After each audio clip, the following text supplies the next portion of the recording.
The University of Sioux Falls crowns a new Mr. USF. The Cleveland Center gets new computers. And USF students get more study abroad opportunities. All this and more coming up next on College Week. Don't go away. From the Jeske Fine Arts Center on the campus of the University of Sioux Falls, this is College Week. With Sarah Bettinger, Lindsay Elston, and John Vanentop Sports. Good morning, I'm Lindsay Elston. And I'm Sarah Bettinger, and you know, Lindsay, we've got a lot of breaking news stories coming into this show this week. Obviously, the stuff going on at Penn State, but then Sioux Falls passed the new events center. Yeah, that's right. We're finally going to have our new facilities. It's going to be great. Yeah, and like I mentioned before, that really sad news coming out of Penn State. College football is losing a true legend, and it certainly isn't a fairy tale ending. Penn State head coach Joe Paterno was fired after 46 years as head coach in the wake of news that one of his former assistant coaches, defensive coordinator Jerry Sandusky, was charged with sexually abusing 9 boys on campus, an incident that was not reported to authorities when it first came to light nearly a decade ago. Paterno has been coaching for more than 6 decades, and his name has become synonymous with not just Penn State, but college football in general. He recently released a statement about the issue, saying, "I have come to work every day for the last 61 years with one clear goal in mind, to serve the best interests of this university and the young men who have been entrusted to my care. I have the same goal today. That's why I have decided to announce my retirement, effective at the end of this season. At this moment, the Board of Trustees should not spend a single minute discussing my status.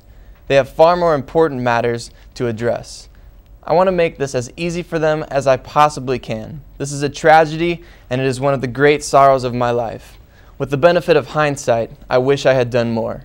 My goals now are to keep my commitments to my players and staff and finish the season with dignity and determination.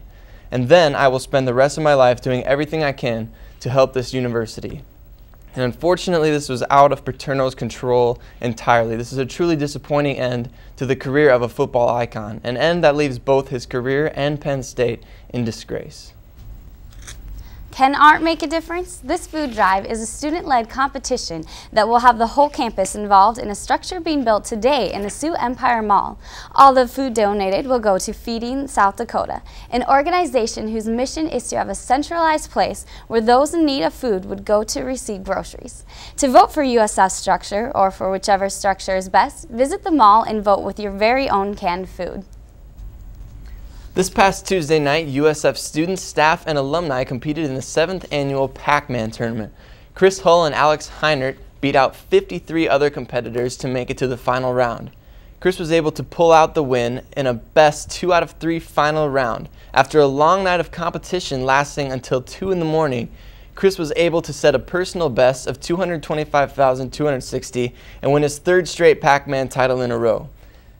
And Lindsay, I know you were at this competition. I was. Tell us a little bit about it. You know, I got there and I did my best, played some Pac-Man. Obviously, I was not quite up to the caliber of Chris Hull, but I did make it to the Sweet 16 where I was beat out by the champion himself, so I can only feel positive about it. It was good competition. Tough to beat a guy who's going for a three-peat. That's right. And last Friday, some of the USF's most well-known males turned out for the Mr. USF pageant. For more on this competition, here's College Week's Alex Bainey.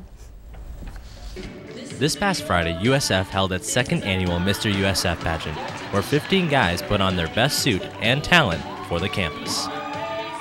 Students gathered in the Jeske Auditorium to cheer on their favorite male and see which one could come out on top.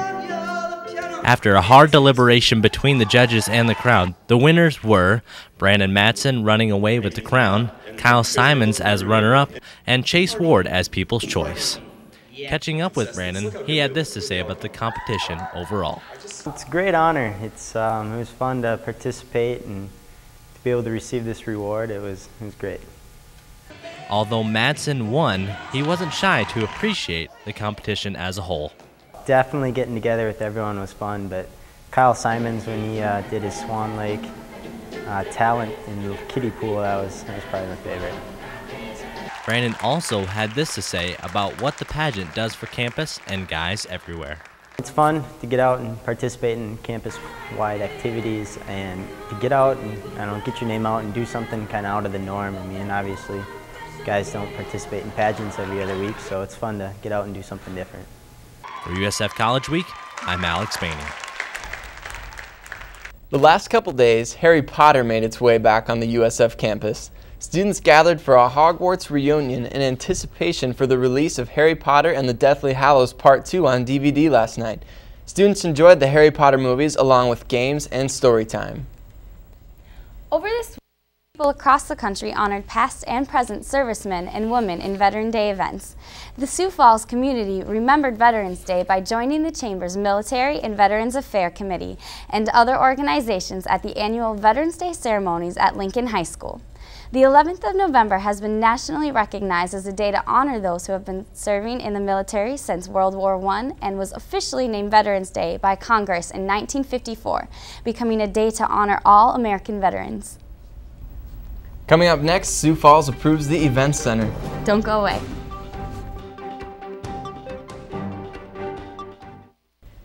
Sioux Falls is finally getting an events center after a long time of discussion and setbacks that have prevented it from being constructed sooner. About 40,000 people came out and voted earlier this week in the election. The vote came down to 58% yes and 41.9% no.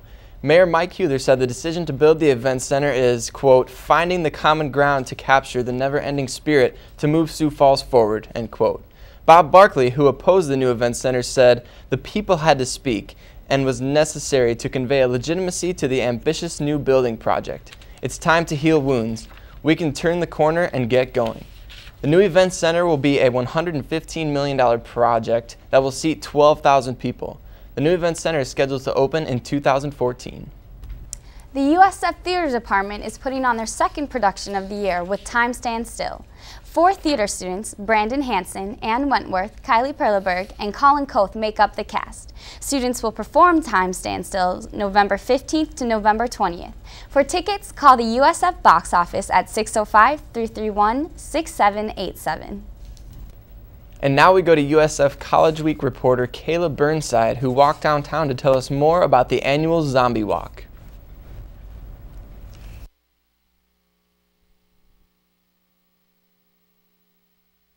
Zombie Walk 2011! Blood, broken limbs, and headless brides. Zombie Walk, an event that has taken place every Saturday before Halloween for the past 6 years. It's a good time. You just get to be somebody or not for a little while and just kind of walk around and be like yelling brains and just having a good time.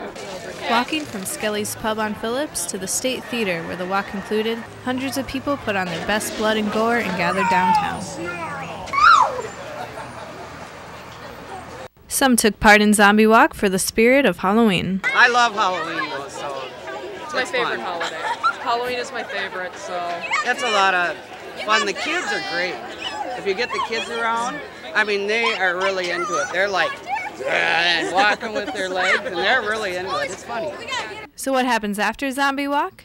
We're gonna go out to eat, maybe at a family-friendly diner and scare some small children. For USF College Week,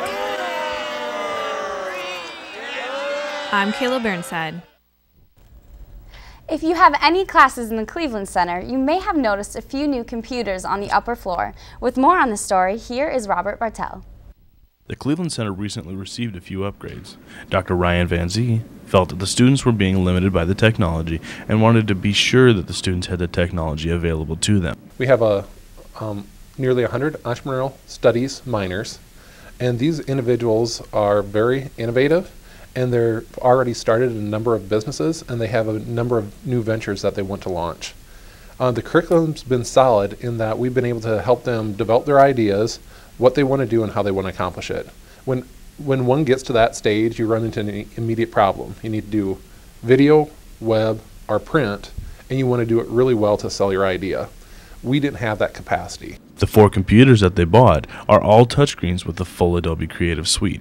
These features allow the students endless possibilities for promoting their business. Dr. Ryan Van Zee tells us who he thinks will benefit from these computers. The students that will benefit the most are the ambitious ones. the ones that really want to start something and promote it. A lot of ideas don't happen unless somebody has the energy to turn them into reality. So those students don't need to have the education to know how to run them. They simply have to have the ambition to want to get it done.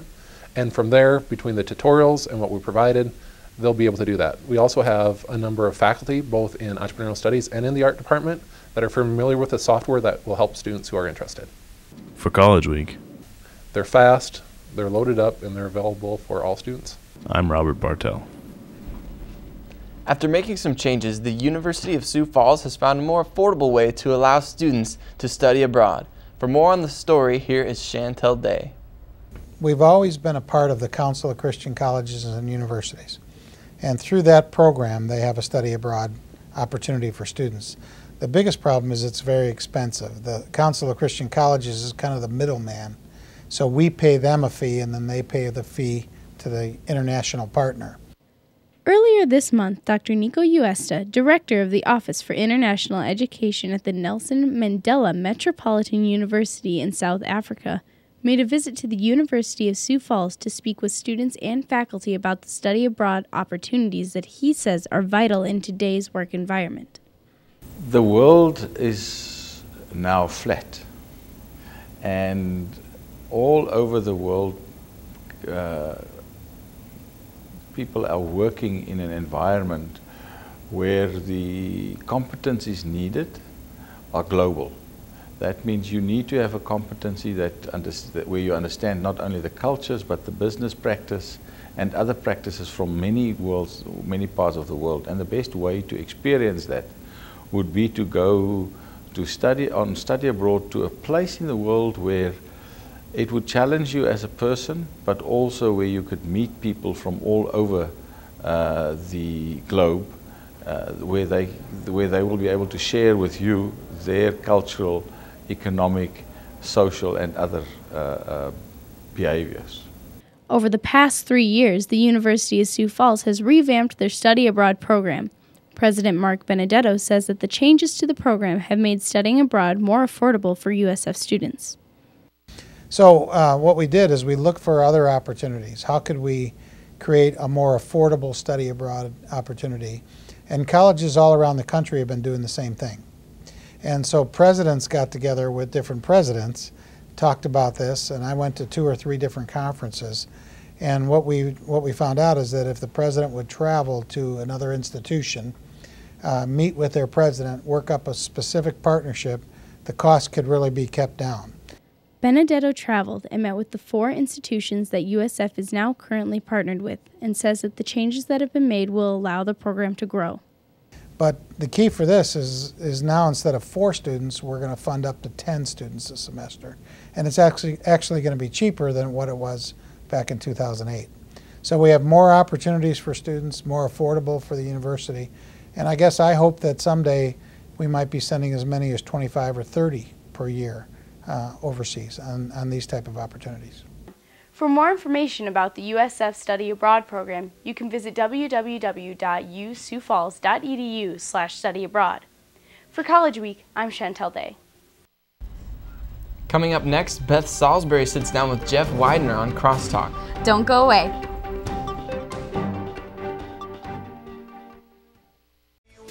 You know that feeling you get when you get a new car? Or when you listen to Justin Bieber. Well, that's how I felt when I first saw the new 2011 anchor teams for USF College Week.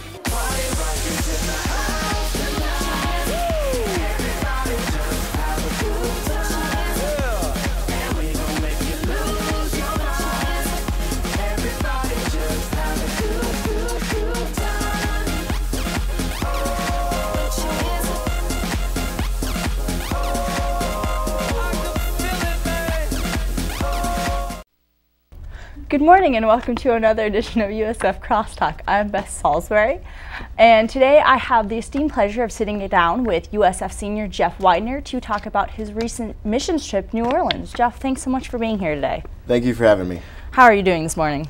I'm doing pretty good. Okay, so you had the opportunity to go to New Orleans. How did this opportunity arise? Well, Dennis Toom got into contact with some people, and he started advertising it in chapel, and the more I thought about it, the more it seemed like a good idea. So I went in and had a nice conversation with Dennis Toom, and signed up, started raising some money, and showed up that morning. We left. For raising money, how did you go around that? Fundraisers, or did you ask your friends or family to? I asked my family for some money, and they were pretty good about donating and helping me out going down there. So. For the other people who went with you, did they have to fundraise, or did you do any group fundraising or anything like that? I know some of them did. I'm not entirely sure what everybody did, but. Okay. With the program you went down with, what program was that? Well, it was just the student ministries here on campus. Really wasn't a specific department or anything like that. Did you guys, was it specifically USF that went down, or did you meet with another college, or? Well, with our group, it was just University of Sioux Falls. But when we got down there, there was about another 8 colleges that were down there, and then a couple groups of older people, and it totaled somewhere around 80 participants. How long were you guys down in New Orleans? We were down there for about 10 days. What did you all do while you were down there? Well, we did a little sightseeing, walked around the town, and we saw some areas where the flooding still hasn't been fully repaired yet. We saw the levee that had broken and had now been rebuilt. We did a little bit of shopping, got some souvenirs. But most importantly, we did work for people. Built some porches, did some yard work, trimmed some trees, did a lot of painting and a lot of scraping, and even helped do a garden. So. With the work that you guys did with the houses, was that specifically just to help rebuild those homes, or was it part of like Habitat for Humanity or anything? It was just to help these people rebuild their homes. We worked through a church down there, and they got in contact with people who needed help, and then we went down and helped. And we actually worked side by side with a Habitat group one of the days. So. That's really good. You guys mentioned you did some sightseeing and some other stuff like that. What was the weather like when you were down there sightseeing? It was hot and humid. The one night we left, well, we got back to the church we were staying at about 9 o'clock, and it was 98 degrees out. And we left at 10:30 thinking it would be a little bit cooler, and it was still 95 degrees out. So it stayed pretty hot most of the time, but it was still fun. How did you survive in all that heat? We drank a ton of water. I took a large water bottle with me, and I would drink it probably 4 or 5 times throughout the day when we were working. Okay. For the culture, did you experience the different type of culture down there, or did you partake in it? Yeah, we got to experience quite a bit of just the different people down there, and we attended a church service, which was really neat down there. They do things a little bit differently than we do it in church up here, but it was a lot of fun. I know there's a lot of different religious aspects down there, like voodooism and all that stuff. Did you get to see any of that or learn anything about all of that culture, or? We didn't really see much or learn anything. We went into shops, and so there was like little dolls and stuff like that you could buy, but that was about it. Okay, did you guys get to experience any of the food down there, or? Yeah, we ate a lot of food. It was super good. They serve everything with hot sauce, but I would be a little hesitant putting hot sauce onto your food because they make it a little spicy anyways, but it's really, really good. Okay. Would you encourage more people to go down there, or would you go back again? I would go back in a heartbeat, and I'm actually talking with Ashley Matern, who led the group, about going down again with the group next summer, even though I've already graduated. But it was a really good experience just to go down, and like I hadn't realized that after 6 years that there was still so much to do. But just to meet all them people, it was really good. Okay, and it looks like we're out of time. So thank you so much for being here. Up next, we have sports with John Vandentop.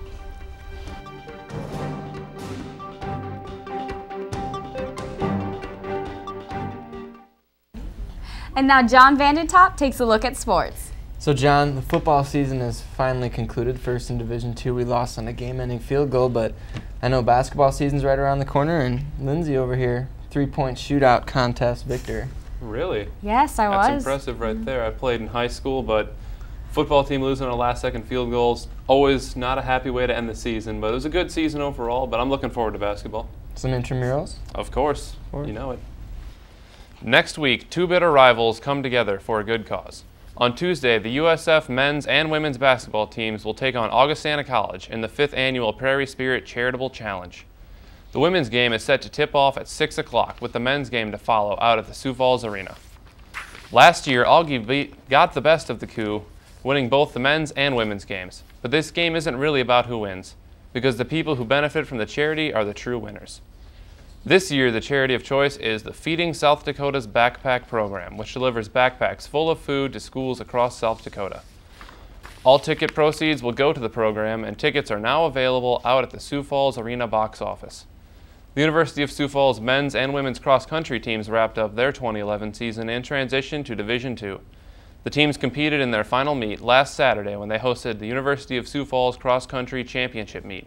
Individually, 3 Cougars stood out in the meet. On the women's side, sophomore Shelby Petty finished in 3rd place with a time of 18 minutes and 36 seconds. Petty finished just below senior Ashley Unruh for the women, who ran unattached with a time of 18 minutes and 29 seconds. For the men, freshman Brady Enan finished in 7th place with a time of 26:43. Enan was the men's top finisher.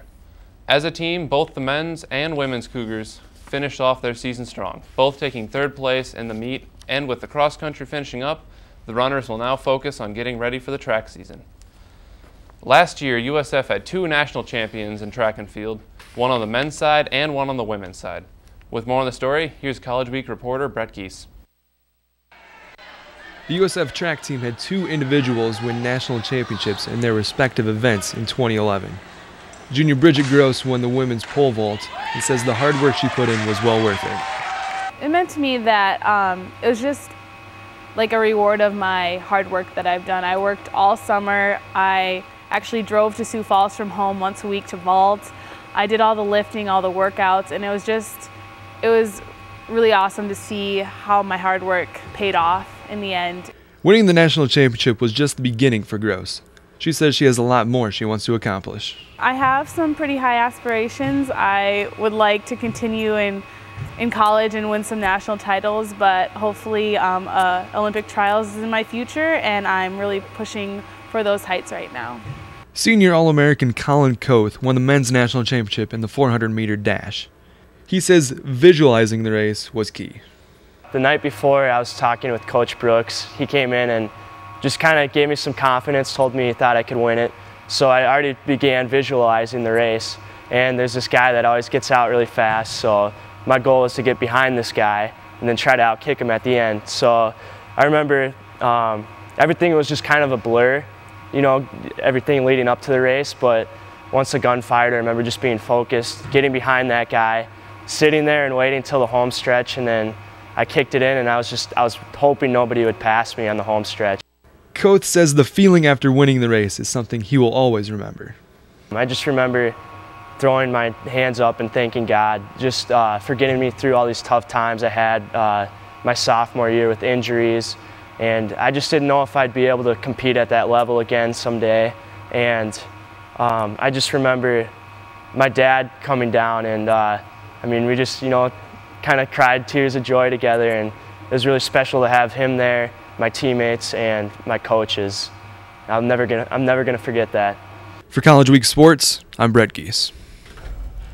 So Beth, you had a lovely chat with Jeff Widener Yes, on Crosstalk today. What can we expect to see next week? Next week, same task. I was sitting down with Coach Jed Stugart, so it should be a good one. Excellent. And John, what's coming up in sports this weekend? I know the Broncos have a big game, 1 game out of first. Broncos, of course, have a big game. It's kind of sad. We've got 3 wins on the year, and we're 1 place out of the division lead. So, you know, AFC West not looking strong, but I'm pretty optimistic about it, to be honest. I remember last year Seattle finished 7-9, made the playoffs, so I don't see that happening again. I don't know, maybe not, but that wraps up another edition of USF College Week. I'm Sarah Bettinger. And I'm Lindsay Elston. Have a great day.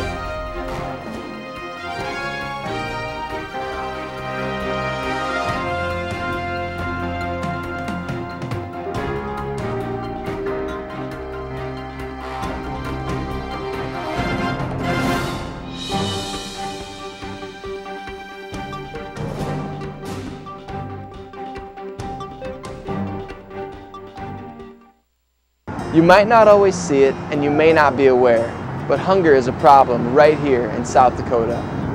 The University of Sioux Falls is taking action and participating in a statewide food drive sponsored by AIGA, the Professional Association for Design.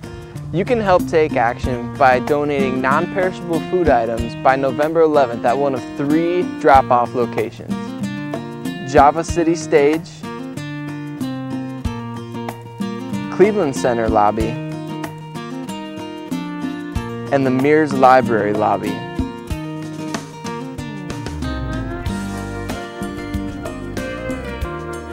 You can make a difference. Together, we can make a difference.